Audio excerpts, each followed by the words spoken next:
Hey yo! Another crazy fucking video from the angry photographer here. Seemed to make some confusion on some prior videos. I think I made a verbal flub. I said like 16 to 24 instead of 14 to 24. Any fucking way. The point is that we're going to pick out, to save you money, the best wide angle lenses, wide angle zooms specifically, for your DX or your FX. On any of the upper level DX Nikons 7100, 53, 55, obviously any FX lens will work on any of those DX, as well as inversely so, like these two DX wide angle zooms will work on your FX camera, your D750, 610, D810, DF4S. Of course, you own a DF4S, you don't need to be told that. You obviously know that. You spend $6,000 fucking dollars on a camera, you're gonna know what the hell it fits on your camera and what doesn't. Obviously, it'll work on your FX camera and APS-C DX crop mode, but the point being, excluding prime lenses except for one over here, which we have our 10.5mm fisheye Nikkor. Is a DX lens. However, it'll work perfectly fine on any of your FX cameras in a DX crop sensor mode. Excluding primes, the only wide angle that I recommend packing around is either a 16mm FX, which is rather expensive, you can't find a deal on it used, or a 20mm. Get a nice 20mm. Do not recommend the 24. The 24mm is a turd. You can find cheap 28s, 35mm for FX. You can find those are actually not cheap at all either. It's the only one I recommend you actually spending like $400 used on would be a 20mm prime. So here we have a set of 6 lenses. These are basically all of the only suggestions I can make for you, whether it's FX or DX, regarding Nikon. We're going to go over the pluses and minuses of all of them. Obviously here in the center we have the 14 to 24 $2,000 fat whore, of which there is just absolutely no comparison. It is wonderful. Nobody else makes anything like it. It's insanely expensive. It's as heavy as a boat anchor. You try packing this around and having this hang off the front of your lens mount of your camera is an extremely bad idea. I've actually seen so many lens mounts unscrew themselves from the bodies of cameras because people just let their lens, especially a fat lens, slap around all day long. Just like a fat chick with gigantic tits that wears no bra is eventually going to have nipples that are dragging the floor after a while. The same thing is true for a big fat hunk of glass that's hanging off the front of your lens mount on the chassis that's screwed into your magnesium chassis or Nikon. You just can't do that. If you plan on having one of these on your camera, you're going to have your hand on this lens the whole time. So it's just forget about it. Packing around, easy. Number one recommended choice, whether it's FX or DX, we're going to start over here. Unfortunately, you cannot find these used on eBay. And when you can't find something used, that ought to tell you something. It means nobody gets rid of it. The shit that you can find tons of on eBay is the shit nobody wants. The crap lenses, especially that, I think it was a 35 to 70 zoom lens I showed you a few videos ago. You can't actually see it in this video, but this is an 1835mm ED Nikkor 3545. There is no vibration reduction, but you don't fucking need it, especially for outdoors. Perfect lens. What you can't see is it's extremely lightweight. It is just balls sharp. It is just the cat's fucking ass. Why? New, it's $700. Unfortunately, you really cannot find a used one. You'll basically never find a used one on eBay. Now, they make a D version of this. It's an earlier version, and it just fucking sucks! Don't think of getting the 18 to 35D. It's inferior. It sucks. I love D lenses, but there's some Nikkor Ds that you just do not fucking want. I love older Nikkor lenses. Many times they're superior and they're just built like a brick outhouse or built like a fucking tank, but you do not want the 18 to 35 in D. This is the 18 to 35G ED Nikkor, new 700, 750 depending on who you buy it from and who tries to rape you over for more money, but this is the lens that you want. It's awesome. It will work on your DX. This is an FX lens. Number one recommended choice. What's second? Well, instead of let's saying what's second recommendation, let's go over two DX lenses. and people think, well, I'd rather have the 10. They're basically, soon I'll spit it out here. They're basically, They're basically both the same price. New, the 10 to 24 and the 12 to 24. This is the 12 to 24 F4 DX, and this is the 10 to 24 3545 DX. They're both G lenses. They're both ED glass. The 10 to 24 is Nikon's newest lens. It's made in China. Some of them are actually made in Taiwan, although this one's made in China. I think all of them now are made in China. This is actually an inferior construction lens. It's not as good, not because it's made in China. Actually, Nikon makes some wonderful stuff from China in the Nikkor line, but this is not one of them. It's perfectly fine lens. You can find both of these used for about $4.25 to $4.60 used on eBay. You don't want the 10 to 24. You rather have the 12 to 24 right here. Neither one of them have vibration reduction. You don't need it, obviously. Vibration reduction is also no good for moving shots, action shots. But these are landscape lenses basically anyway. But you'd rather purchase between the two, get the 12 to 24. It has a better resale value. It's superior, has less chromatic aberration, has less barrel distortion. It has better contrast and better color from what I've actually seen in comparing the two side by side, doing blind tests. I'm able to recognize that 12 to 24 is superior. All the pros agree on that. This lens is not made in China. It is made in Japan. They're phasing this lens out. Try to grab one of these while you still can in really good shape. So get the 12 to 24. Like I said, this will work on your FX camera in APS-C crop sensor mode. As I recommended several times, perfect for FX or DX, although this is a DX lens. It's a 10mm, 10.5mm 2.8 ED-DX Nikkor fisheye, 180 degrees of coverage. Awesome lens. If you have any compositional skills at all, highly recommend it. So, those are your wide angle choices. Let's go on to our last two remaining lenses. This lens, rather expensive. It's the 16 to 35 f4. So you're saying, well, this is basically the same thing over here. What's the difference? 1835, 1635, basically the same thing. What's the difference? Well, this is a superior lens. It's only got one side, one element that's nanoparticle coated. That's the end mark up here. But it also has vibration reduction, whereas the 18 to 35 does not. And it is a fixed f4 aperture. Do you really need that? No. Practicality? No, you don't need it. It is a lot heavier too. So far as packing around, you can't obviously see weight here, but it is an extremely lightweight lens. This lens is actually sharper than this lens. $700, $1,200 new. You basically can't find either one of these used. You actually can find some of these used. Usually for about $800 or so. 1635 f4 with vibration reduction. So your one advantage is you get an f4 aperture and you do have vibration reduction. Does not have as good optics as the cheaper 18 to 35 does. Disadvantage, obviously, this is a heavy bitch. It's a pain in the crotch to lug around. The 1835 is extremely lightweight. It's bull sharp. You don't need vibration reduction. So, between the two, I own both. I love both. You pack stuff around all day long. It can be 1835.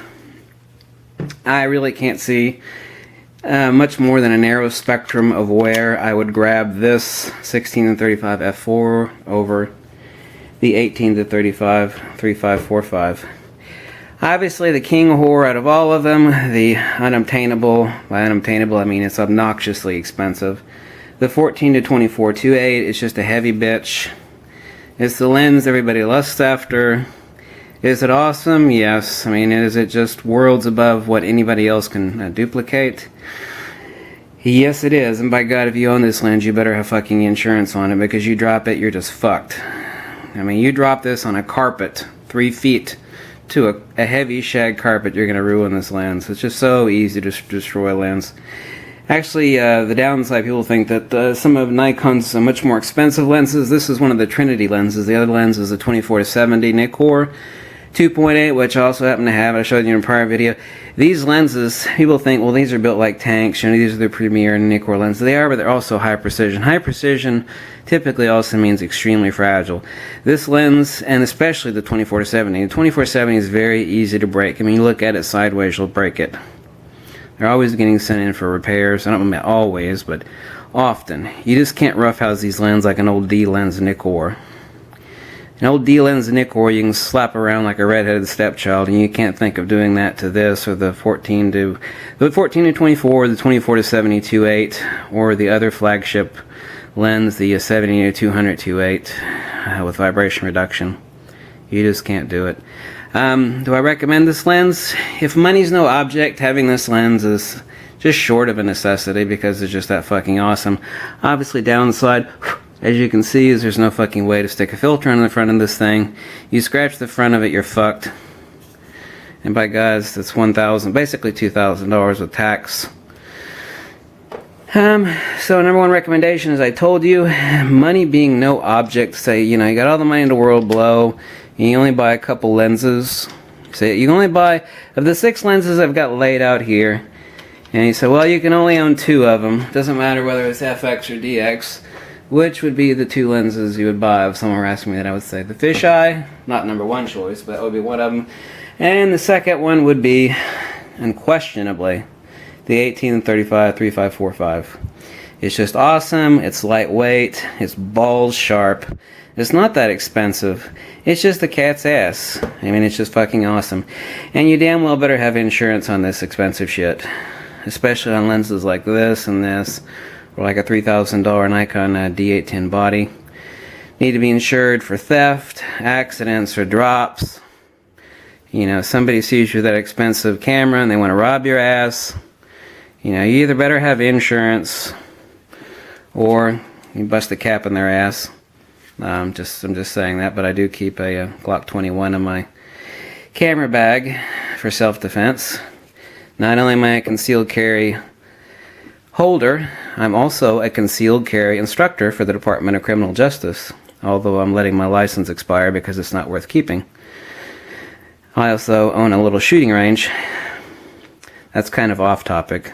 But you should have some sort of protection. Actually, I recommend a Ruger LCP in your camera bag if you are in a state where you can legally carry a concealed deadly weapon. You know, obviously you need to be a license holder. I'm not advocating at any point in time anybody break the law. Obviously, I never do that. I've never done that, so don't get the wrong impression, okay? And I think, as I told you before many times, if you want to own the perfect portrait lens, of course I told you the actual perfect portrait lens is the 135 2.8 manual lens, but that is a portrait lens only. Here we have, once again, I can't stress enough, that's the 100mm 2.8D ATX Pro. This is a Tikina. It is a macro lens. It's a perfect macro lens. Now, if you throw this on your DX, it's perfect because you got 150mm equivalent focal length. But you have, this is just such a fucking fine, excuse my language, just finer than frog fur portrait lens, and the dual purpose of being just a fucking awesome macro lens. It's just awesome. About every pro that I know that has a ton of lenses, it have to be a ton, let's say 5 or 6 lenses, they do have a Tikina. I'm no fan of Tikina, especially their zoom lenses. They suck. Sigma zoom lenses are the worst at sucking ass.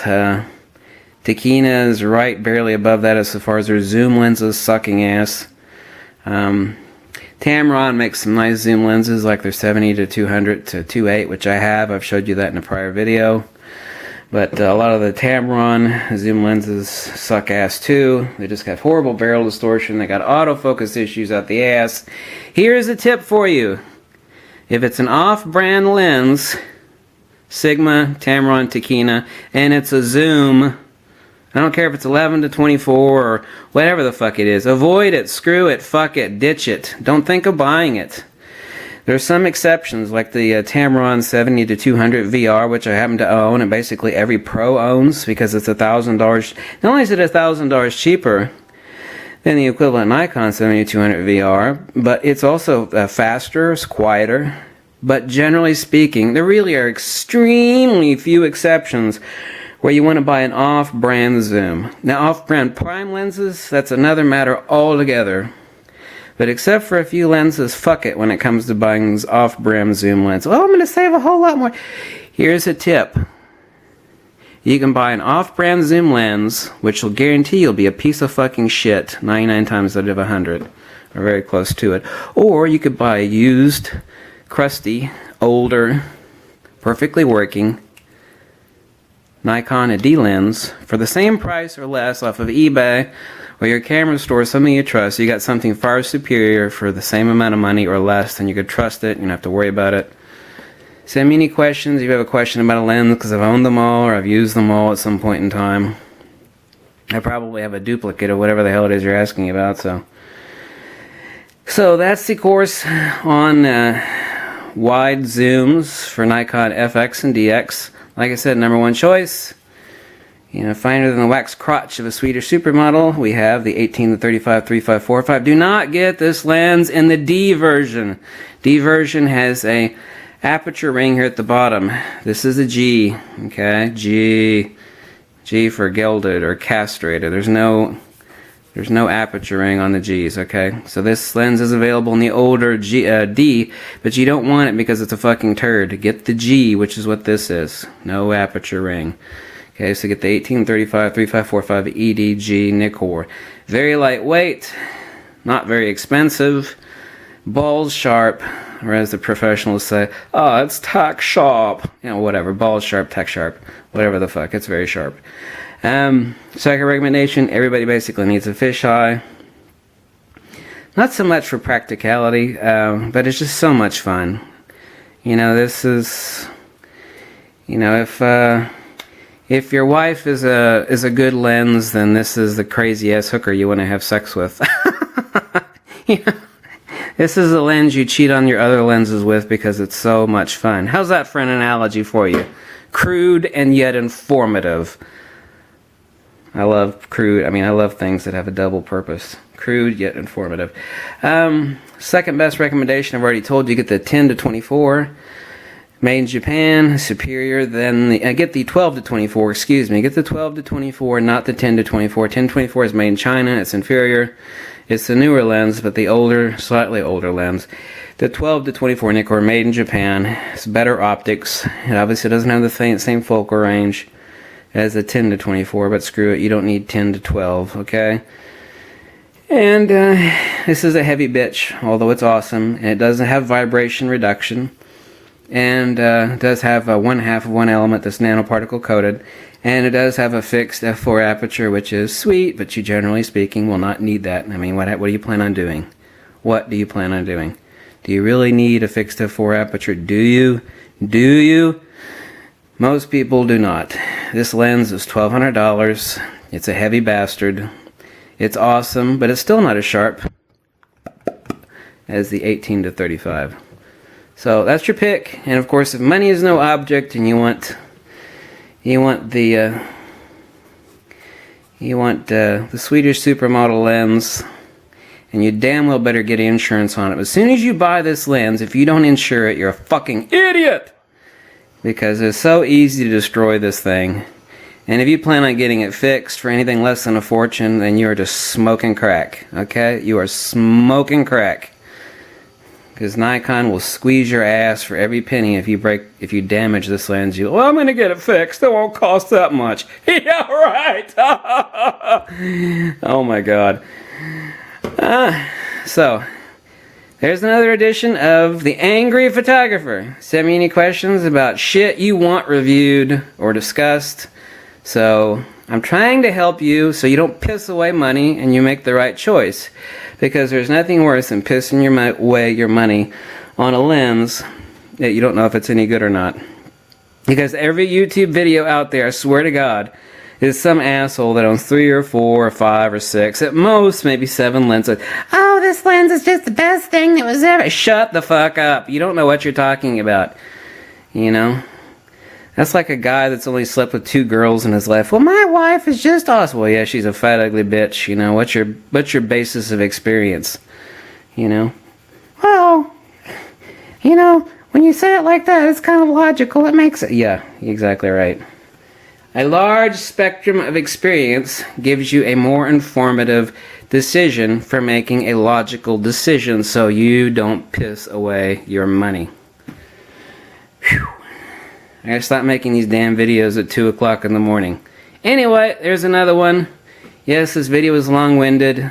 If you don't like it, then, well, you can kiss my ass.